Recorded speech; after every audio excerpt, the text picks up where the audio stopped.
4 years ago, I started reading Beyond Good and Evil by Friedrich Nietzsche. I was enamored by his aphorisms and his critique of religion and of the pre existing philosophies at the time. I was almost on my way to becoming a Nietzsche fanboy until I looked up his Wikipedia page. And to my surprise, his life was plagued with health problems.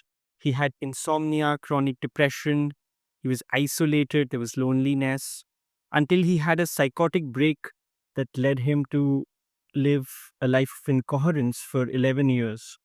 And so I asked myself, should I read the viewpoints of someone who had such a tragic life? Does it even matter what he's saying? And so I kept all of his work apart. I just disregarded his entire philosophy because of the fact that I felt he did not have a great life. Little did I know that I was committing a logical fallacy called argumentum ad hominem. A logical fallacy is an inconsistency found in one's reasoning. There's plenty different types of it. Argumentum ad hominem or simply ad hominem is one specific type where you disrepute the opposing argumentator by making a personal attack rather than questioning the validity of their argument. Its literal translation is argument against the man and not against the argument itself. So it is usually employed in situations that are emotionally charged or where the issue at hand is polarizing or controversial. The attack is on the character of the person, which is made to look unethical, immoral, confused, incompetent, untrustworthy, and whatnot. So it's possible origins is still contested, but major contributions have been made by Aristotle, Richard Wakely, and John Locke. Some logicians in the present day even argue whether it is a logical fallacy because it can also be conceived of as a distraction technique. There are 5 different types of ad hominem fallacies that can be identified and are most common. Number one is the abusive type, herein a direct attack is made on the bad character of a person. For example, politician A says that politician B, who is in power, they've had an inefficient response to the rising air pollution. Now, politician B in response says the politician A is a radicalist who has recently got divorced. Hence, he should be the last person to speak at this moment. Now, you can see how politician B has engaged in character assassination of politician A and completely disregarded the issue at hand. The second type is the circumstantial type. Herein, a practical inconsistency exists between the argument and the present circumstance of the arguer. For example, a parent might say to their child that, listen, smoking is really, really bad. It causes cancer. Hence, you will not smoke when you grow up. And the child in response says that, well, why do you smoke then? The third type is the bias type, where you question the impartiality of an argumentator. And to be really honest, to say that all arguments are bias free is not right because at the end of the day, we're all defending a particular standpoint. But when it comes to logic and when it comes to finding solutions, you must arrive at a conclusion from a certain premise. For example, if there is a news debate going on about the presence of nepotism in the film industry, and a person comes herein in the debate and says that there is little to negligible amount of nepotism present in the industry, you say, well, okay. But what if that person is a director? You will obviously question their intentions.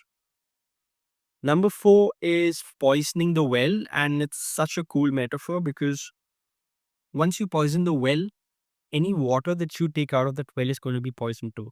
So this ad hominem attack usually happens prior to the other person saying anything. For example, in the last example, uh, the the news anchor of that debate says that okay, now we have director XYZ who has already worked with actors who have had parents in the film fraternity. So you set the stage in some manner. The fifth type is the tu ku kwe. I don't know if I'm pronouncing it right. It took me a couple of tries to even say this much. The tu ku kwe fallacy, and it is a Latin word. It is the classic blame game which politicians always indulge in, where someone might say that, what have you done in the last 5 years? What has your government done? And in response, the other politician says, well, what did you do in the last 10 years or 15 years you were in power? And it just goes on and on and on.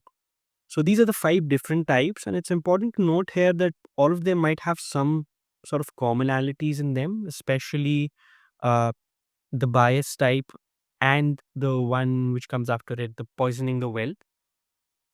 But also, some are more reasonable than the others. For example, the abusive type, where a person engages in character assassination, is the most unreasonable, and the tuku kwe is the most reasonable. Not all personal attack arguments are fallacious.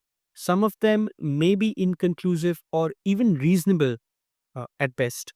So it makes it all the more important to understand the structure of the ad hominem argument. You cannot just pinpoint, but rather look at it in the particular context and the purpose of the situation. So an ad hominem fallacy is always evaluated relative to the purpose and the context of the communication. For example, in a particular legal case, wherein a murder is involved, the witness is an alcoholic. Now, this makes a very important consideration because alcoholism affects the memory, which directly affects the issue at hand. So, if the defendant lawyer brings up the witness's alcoholism, this might be very relevant.